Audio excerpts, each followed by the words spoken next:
What's up, everybody? Welcome to Podcast Now. I'm Alex, and in this video, I want to talk about Crash Team Rumble. We're going to look at the trailer. I want to break a couple things down in the trailer because while a lot of it, CG, really well done trailer, I think, overall, but also there is some kind of clips you can see as part of the game. And for those that don't know kind of the objective and what's going on here, the trailer actually does a pretty good job just all on its own explaining it. They've come out with more kind of talk of, 4v4, right, what this actually is, but I think the trailer does a pretty okay job at saying it as well. But before I do that, let me just quickly say, we won again. No Spyro, and I know the Spyro fandom is very upset, and that's okay, and I think they have every right to be. Hopefully Spyro 4 is next up after Crash Team Rumble, but remember, this game has been in the works for ever.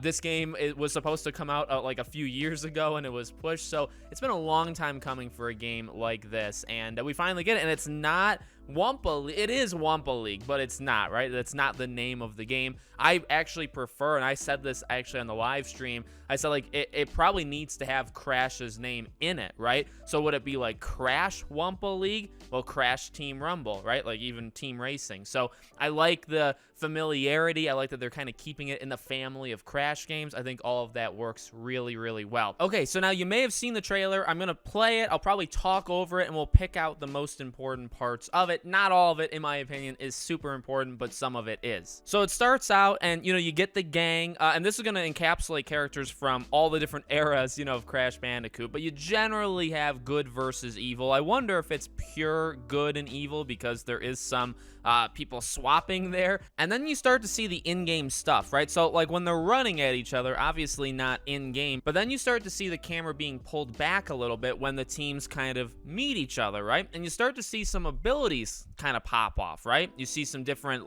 jumping points. Then they do a really pulled off angle, and you're seeing a little bit of platforming. Now this one, I was trying to think to myself, what is this? Because you see her jumping from platform to platform. The camera is really pulled out. In some sense, this actually makes me believe that this is a spectating mode, that you're watching over and you can kind of, toggle who you're watching over. But it's tough because this could actually be, it is gameplay, right? But it could be you're actually controlling her. But I just feel like the camera is way too pulled back, so that's kind of my analysis of that one. But this is probably the closest in-game thing that we actually get. I mean, you see everybody going around, you see Crash getting shocked and all that stuff, so you see how all these characters are going to have their different abilities. And remember, the goal of this game, and you can kind of look this up, or you can just go based off the trailer, so you're going to get Wumpa fruit, right? You're going to be able to pick the fruit up, and you're taking it to a portal platform thing. You're depositing it in your team's stash, and you have that meter at the top that we'll get to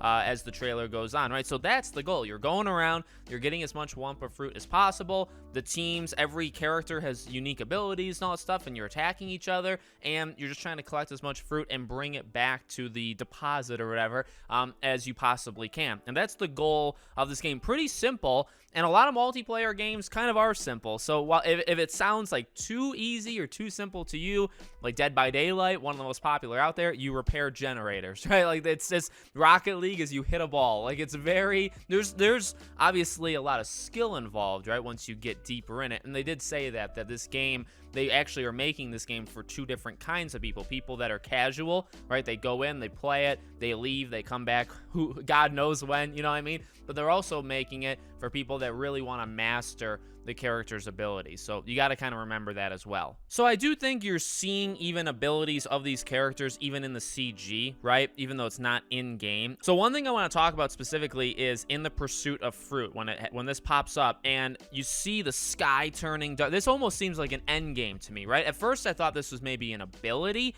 but then you look, I mean, Crash, right? He's jumping, everybody's watching him.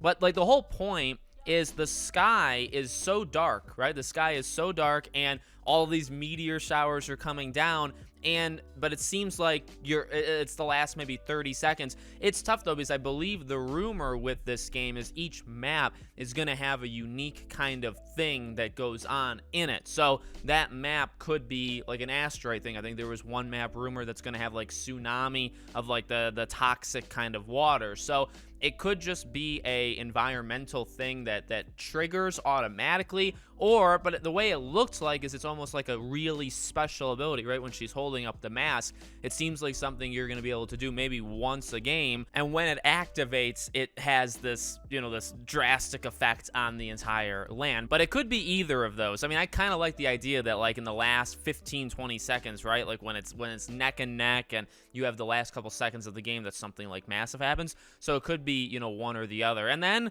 you get the ending. I'm looking over there. There's my that's where the monitor is for the trailer. 2023, next year, and it's only coming. I think this is par for the course for Crash as well. Even with team racing, it doesn't come to PC, at least not at launch. It's only coming to the consoles. Also last gen, so PS4, Xbox One, and then all the newer ones, PS5, Series S and X. So if you have a console of some sort, no Switch, I actually feel like this would be a pretty okay game, for the Switch to be able to do it. And then again, no PC. So love it. Honestly, love it. I mean, there's definitely ways this can go wrong. I also want to just throw out there, like, I know a multiplayer, like, Rumble thing is not for everybody. That is totally cool. And you can go back in the history books on my channel, I wanted a Crash Bash. I want a Crash Bash remake. And I think in a way, this is like the closest we may get to it, right? Because Crash Bash, do you think of it like a social party kind of thing? Multiplayer, you're playing with other people, like a modern day. If you made a Crash Bash now,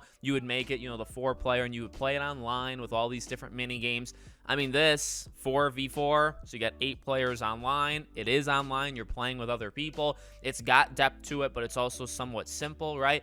Like this, I don't want to say it's close because this and Crash Bash aren't exactly close, but it's in the same multiplayer kind of realm that you'd imagine that they were trying to dabble in. So I get it's not for everybody. I get it's not Crash 5 or anything like that, and I also get it's not Spyro 4, but we get the Bandicoot back again, and for the love of God, hopefully this game does well, right? Because Crash 4, who knows how well that game did, and I just want Crash to continue. We're not going to let it die this time, right? We let that happen once, we're not going to do it again. Let me know what you guys think in the comments. Make sure you guys are subscribed, bell icon turned on, and I'll see you all on the next one.